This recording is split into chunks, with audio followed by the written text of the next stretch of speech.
Not Too Late at 58, the podcast for those of a certain age who say, yes, why not? Hello and welcome to this podcast series called Not Too Late at 58, to start your own business. I'm AnnieWeir and I turned a lifetime dream into a reality when I was 58, when I finished and published my first novel. So I'm living proof that it is not too late at 58. Hence the name and hence my new passion to help other people of a certain age to achieve their ambitions. And just a couple of things to make clear. You don't actually need to be 58, of course. You don't actually need to want to write a novel, although it is the ambition of a lot of people, and I will tackle that in a future series of podcasts. And many people I speak to say they wish they'd started their own business when they were younger. And I say, well, why not do it now? It's not too late at 58 to start your own business.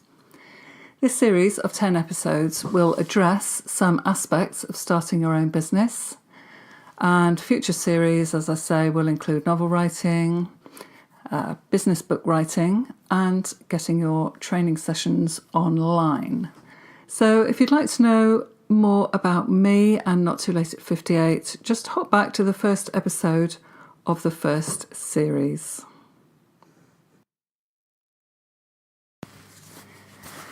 This episode is called Some Reasons People Decide to Start a Business Having Reached That Certain Age. So why start a business now?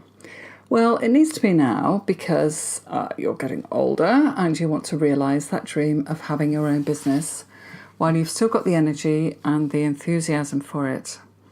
Maybe it's the lifestyle change you're seeking, and your new business idea is the way you're going to achieve it.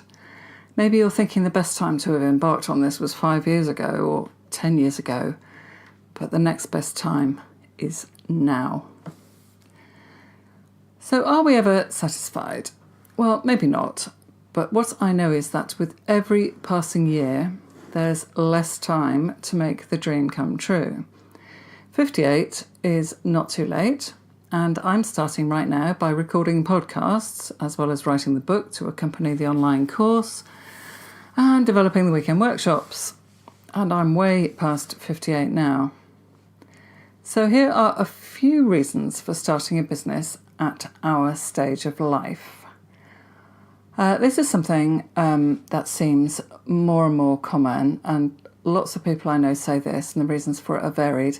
They haven't got enough money, savings or pension to retire anytime soon.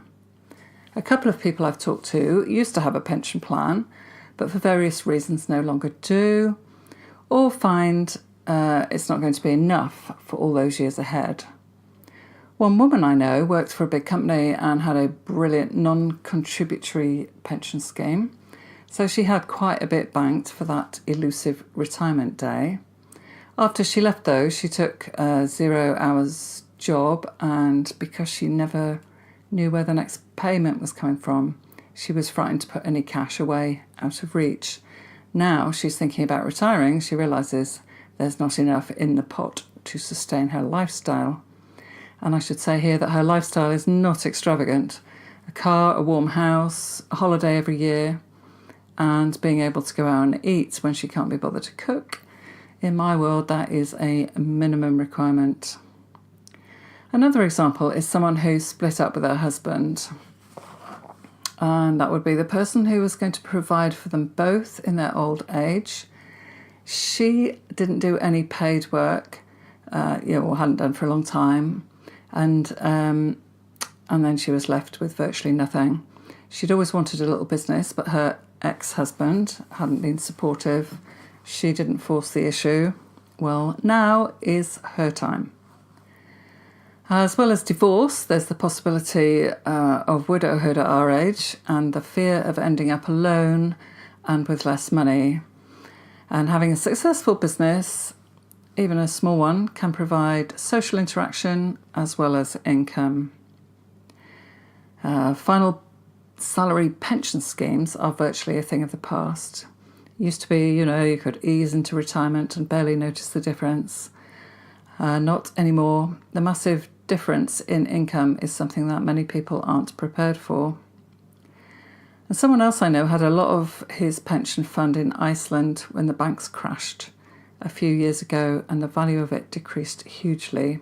And the global economy had a similar effect, I suppose, on savings. People of a certain age, thought their money they'd carefully put aside would provide interest payments for them to live on. And while those with mortgages and loans are more comfortable with very low interest rates, savers are at a huge disadvantage. So many people finding themselves in these circumstances are having to reassess the next few years of their lives. Many are wondering, whether it is too late to start a business. Well, it is not too late. It's a great time to think about how to make a few changes, earn a bit of money, and enjoy the challenge of using the wealth of skills and experience they've acquired over the years. Well, that was a heavy reason number one. Reason number two, maybe the house is too big and is a drain on resources. And in many ways, it's great to have a house that's too big. If you're not used to being at home all day with your other half, it could be a good thing that you can be at different ends of the house and not have to get on each other's nerves. I worry about moving to a smaller house. It's fine if I can, if I can go into my home office, close the door between me and my husband's semi-retirement. But what if, we didn't have a spare room? What if the living was all open plan to make the best use of a small space? I just feel like I'd have to go out and find somewhere else to work. But one of the joys for me of being self-employed is working from home and not having to go out. And the other good thing about a big house is that family can come and stay quite comfortably. Your children and their children can come back and settle in without any major disruption. In our house, having 3 toilets helps a lot too. Yes, 3. Main bathroom, teeny tiny ensuite, in other words, my bathroom, and the guest cloakroom is just perfect.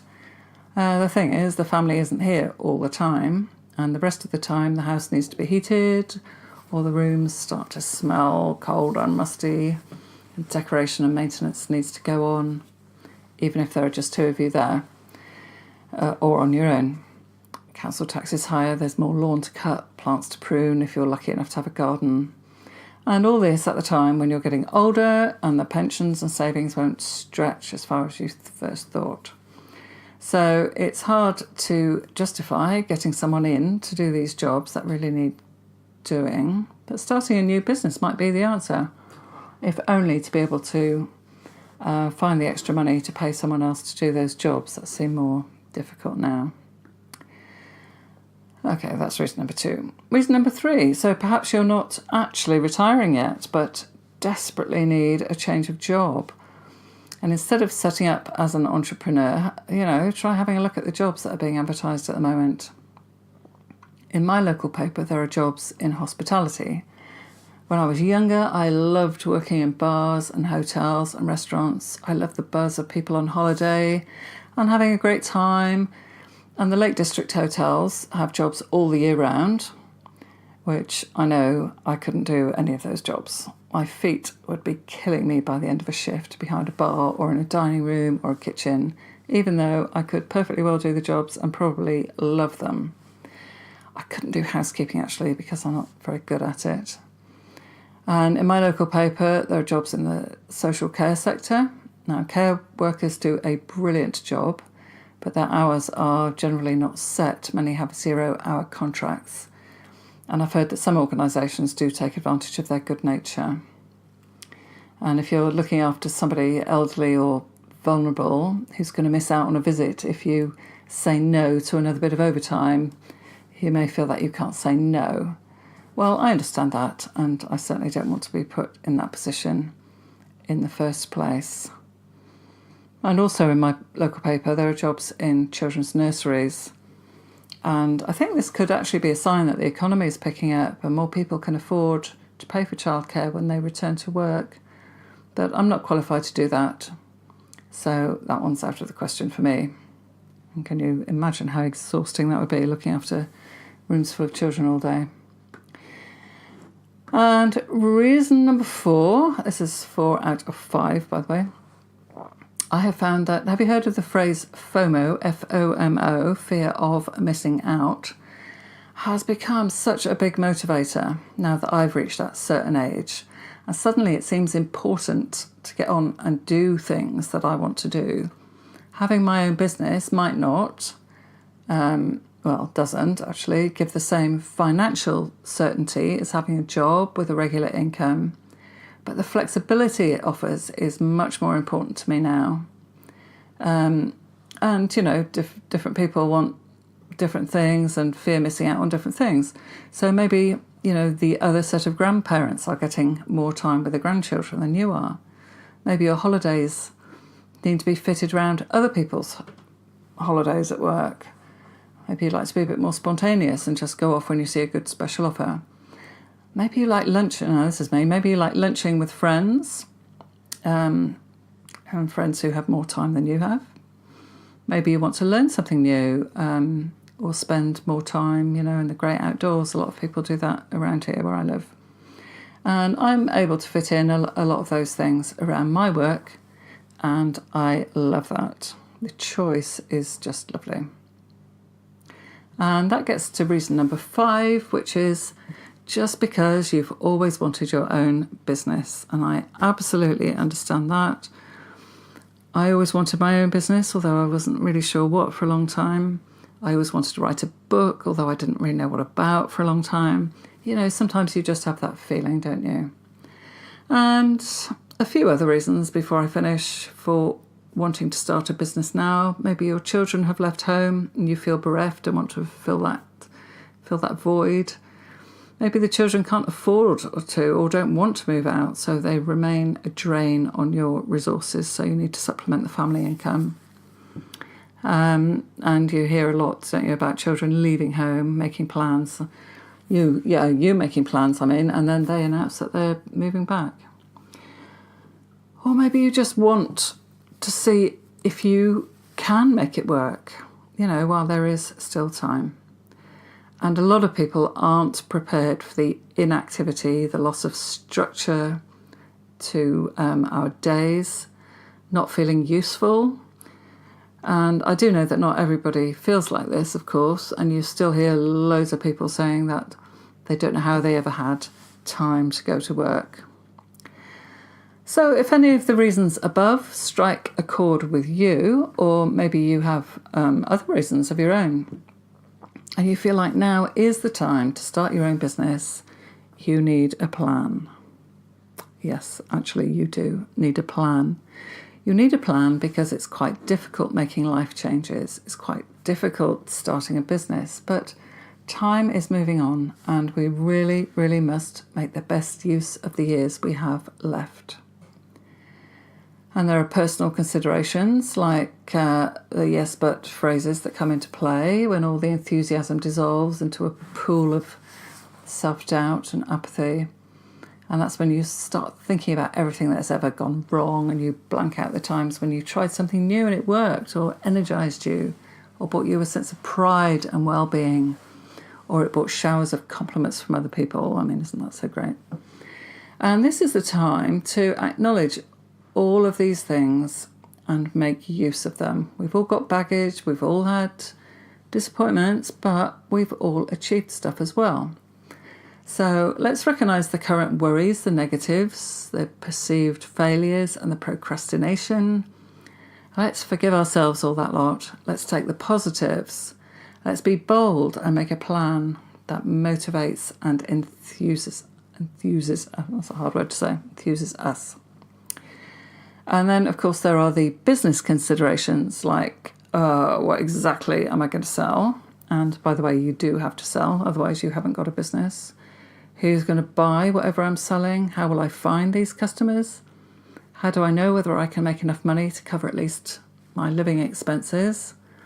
What legal aspects do I need to take into account? And what on earth do I need to include in a business plan? Do I even need a business plan? And I would say the answer to that is yes, you do. And is there anyone out there who can help me? And by the way, yes, there is. I'm here.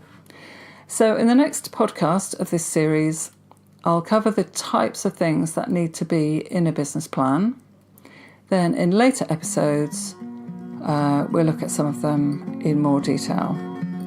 So I hope you have enjoyed this today, and I'll see you next time. Bye for now.